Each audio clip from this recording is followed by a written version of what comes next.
Hello and welcome to my channel. आज हम discuss करेंगे मेंटल स्टेटस एग्ज़ामिनेशन के बारे में, जिसको शॉर्ट में एमएससी बोलते हैं। तो mental status examination mental health में या फिर साइकेट्री में यूज़ होने वाला एक असेसमेंट टूल है, जिससे कि a wide range of mental functions को, किसी भी पर्सन के मेंटल फंक्शंस को, उसके कॉग्निशन को, जैसे कि उसके थिंकिंग पैटर्न को और किसी पर्सन के बिहेवियर को अंडरस्टैंड ये और इवैल्यूएट किया जा सकता है। उसके बाद ये एक आइडेंटिफाई करता है कि पेशेंट को क्या डिजीज़ कंडीशन है, मींस पेशेंट का क्या डायग्नोसिस है, उसके आइडेंटिफिकेशन में भी हेल्प करता है mental status examination. Mental status examination के कुछ कंपोनेंट्स होते हैं, तो मैं अभी वन बाय वन करके बताऊंगी क्या क्या कंपोनेंट्स हैं, फिर हम एक एक कंपोनेंट को डिस्कस करेंगे डिटेल में।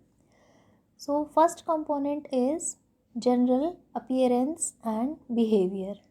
सेकंड वन है स्पीच, फिर उसके बाद है mood and affect, thought process, thought content, perception, consciousness, orientation, memory, intelligence, attention and concentration, general fund of information, abstract reasoning, judgment, and the last one is insight. तो सबसे first component जो है हमारा वो है जनरल अपीयरेंस एंड बिहेवियर। अब उसके अंदर क्या क्या आता है वो हम डिस्कस करेंगे। जैसे कि ग्रूमिंग आएगा।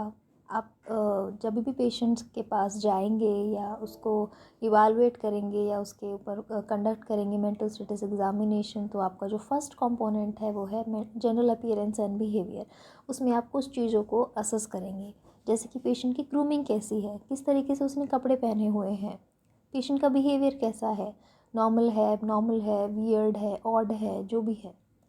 फिर उसका फेशियल एक्सप्रेशन किस तरीके से है, उसका जेस्चर, डरा हुआ तो नहीं है पेशेंट, बहुत ज़्यादा खुश है, दुखी है, चिंता में है। आई कांटेक्ट आप देखेंगे, उसके बाद आई कांटेक्ट पेशेंट ने मेंटेन किया है या नहीं। पोस्चर, किस तरीके से बॉडी को किसी एक पोजीशन में मेंटेन किया हुआ है पेशेंट ने, वो ऑड पोजीशन तो नहीं है, नॉर्मल है, एबनॉर्मल है।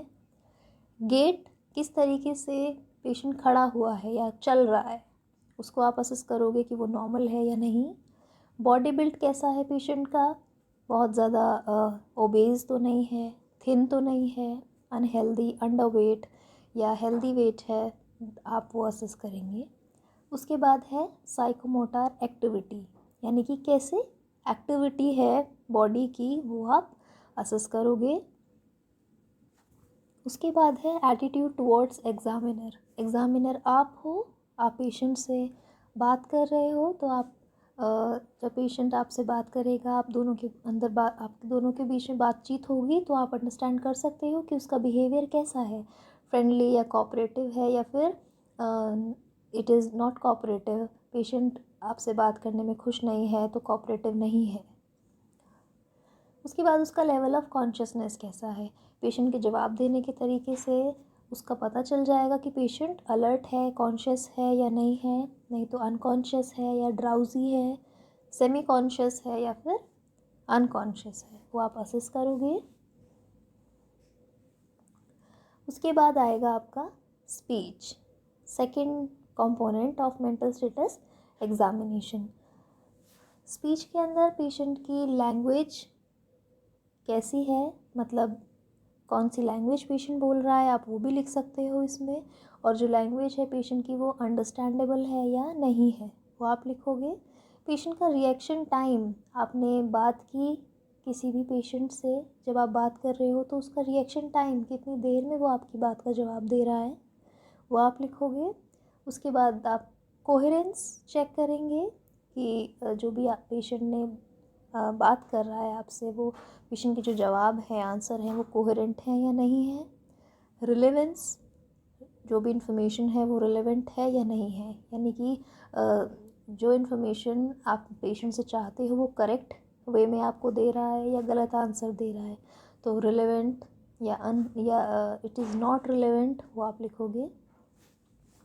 फिर बात करने की टोन कैसी है पेशेंट की, वॉल्यूम कैसी है, हाई पिच या लो पिच है। देन सैम्पल ऑफ स्पीच आप लिखोगे पेशेंट का, एक छोटा सा क्वेश्चन लिख के पेशेंट ने जो जवाब दिया है उसका आप एज इट इज़ उसमें लिख दोगे। तो ये था हमारा स्पीच। नेक्स्ट हम असेस करेंगे मूड एंड अफेक्ट। मूड सभी को पता है कि लॉन्ग टर्म के लिए होता है एंड जो अफेक्ट है वो ही शॉर्ट टर्म के लिए होगा।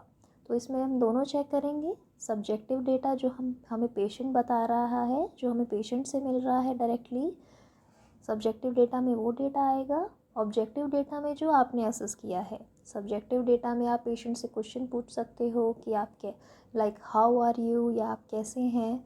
जो भी पेशेंट ने जवाब दिया है वो आप लिखोगे। ऑब्जेक्टिव डेटा में आपने असेस किया है पेशेंट के फेशियल एक्सप्रेशन को देख के, उसके जवाब देने के तरीके को देख के, उसके पॉस्चर जेस्चर को देख के जो आप असेस कर रहे हो कि पेशेंट का अफेक्ट या मूड कैसा है। उसके बाद आप लिखेंगे उसका प्रीडोमिनेंट मूड, कि प्रीडोमिनेंट मूड कैसा है, हैप्पी है, सैड है, प्लेजरेबल भी अल्टरनेटिव्स आप यूज़ कर सकते हो, सिनोनिम्स यूज़ कर सकते हो डिफरेंट वर्ड्स के लिए। एंजियस है या एंग्री है, अग्रेसिव है, ब्लंट है, कोई एक्सप्रेशन नहीं है, एक्सप्रेशन लेस फेस है पेशेंट का, ये आप असेस करके लिखोगे। नेक्स्ट है थॉट या फिर थिंकिंग पैटर्न में 3 चीज़ें आती हैं, स्ट्रीम, फॉर्म और कंटेंट। स्ट्रीम में मतलब किस तरीके से दिमाग में थॉट्स फ्लो कर रहे हैं, यानी कि कैसे थॉट्स दिमाग में चल रहे हैं, वो लिखोगे, उसके बारे में लिखा जाएगा यहाँ पे। जैसे कि नॉर्मल है या रेसी थॉट्स है, सोचने में दिक्कत हो रही है, माइंड में आइडियाज़ हैं वो रुक रुक कर आ रहे हैं, या जल्दी जल्दी आ रहे हैं, या आ ही नहीं रहे हैं, या दोनों, या काफ़ी सारे आइडियाज़ मिलके एक नया आइडिया बना रहे हैं, उसको बोलेंगे स्ट्रीम, यानी कि flow of thought in the mind. फिर है फॉर्म में इन फॉर्मल, लाइक जो भी पेशेंट सोच रहा है वो किस तरह से निकल के बाहर आ रहा है, मतलब जो सोचा स्ट्रीम में सोचा गया और जो बाहर निकला, जिस तरीके से बात करने के तरीके से पेशेंट का जो थॉट है वो बाहर निकला, वो आएगा फॉर्म में। तो जो बोलने का तरीका है पेशेंट का, आप वो असेस करोगे कि पेशेंट ज़्यादा बोल रहा है या एबनॉर्मल तरीके से उसके थॉट्स बाहर आ रहे हैं, या कुछ उसको एक ही टॉपिक को बार बार बोल रहा है, वो सब आएगा फॉर्म में। उसके बाद कंटेंट में 3 मेन चीज़ें आती हैं, डेल्यूजन्स, आइडियाज़ और फोबियाज़। डेल्यूजन्स सभी को पता ही होगा, अगर नहीं पता है तो आप मुझे बता दीजिए कमेंट्स में, मैं अलग से डेल्यूजन्स के ऊपर स्पेशली वीडियो बना दूँगी। काफ़ी टाइप्स के डेल्यूजन्स होते हैं। शॉर्ट में अगर बताऊँ तो डेल्यूजन एक तरीके का अनशेकेबल बिलीफ है, यानी कि ऐसा बिलीफ है किसी भी पर्सन के द्वारा जो किसी भी जो कि आसानी से चेंज नहीं होता। एक फॉल्स अनशेकेबल बिलीफ है जो कि आसानी से चेंज नहीं होता और बहुत अजीब या वियर्ड तरह का एक दिमाग में बिलीव करके चलता है कोई भी पर्सन, उसको डेल्यूजन्स बोलते हैं। उसमें उसके बाद हम आइडियाज़ देखेंगे, पेशेंट का आइडियाज़ किस तरीके के हैं। देन फोबिया, किसी पर्टिकुलर तरह चीज़ से डर तो नहीं लगता पेशेंट को, वो आप चेक करोगे। नेक्स्ट आप चेक करेंगे परसेप्शन, ये नेक्स्ट कंपोनेंट है मेंटल स्टेटस एग्जामिनेशन का। परसेप्शन में मतलब नज़रिया कैसा है किसी भी व्यक्ति का, किसी भी चीज़ को या पर्सन को या सिचुएशन को देखने का नज़रिया जिसको बोलते हैं वो है। उसमें 3 चीज़ें आएंगी, हेलुसिनेशन, इल्यूजन और देजावू एंड जमाइसवू। अगर आपको नहीं पता है हेलुसिनेशन, इल्यूजन या देजावू, जमाइसवू इन टर्म्स के बारे में, तो प्लीज़ आप मुझे बता दीजिए कमेंट्स में, मैं अलग से इन टॉपिक्स के ऊपर वीडियो बना दूंगी। हालांकि मैंने हेलुसिनेशन के ऊपर ऑलरेडी एक वीडियो बनाई है, आप जाकर मेरे चैनल पे उसको देख सकते हैं। नेक्स्ट हम चेक करेंगे, जो नेक्स्ट हमारा कंपोनेंट है वो है कॉग्निटिव फंक्शन। इसमें पेशेंट की आप कॉन्शियसनेस, पेशेंट कॉन्शियस है या कॉन्शियस नहीं है, क्लाउडीनेस तो नहीं है कॉन्शियस में, कोमा में तो नहीं है पेशेंट। उसके अलावा पेशेंट की जो ओरिएंटेशन है वो आप चेक करेंगे, पेशेंट टाइम से ओरिएंटेड है या नहीं, पर्सन से और प्लेस से। हम 3 चीज़ें चेक करेंगे, टाइम, प्लेस और पर्सन। तीनों में ही हम कुछ क्वेश्चंस पुटअप करेंगे पेशेंट से, तीनों का हम आंसर इवैल्यूएट करेंगे।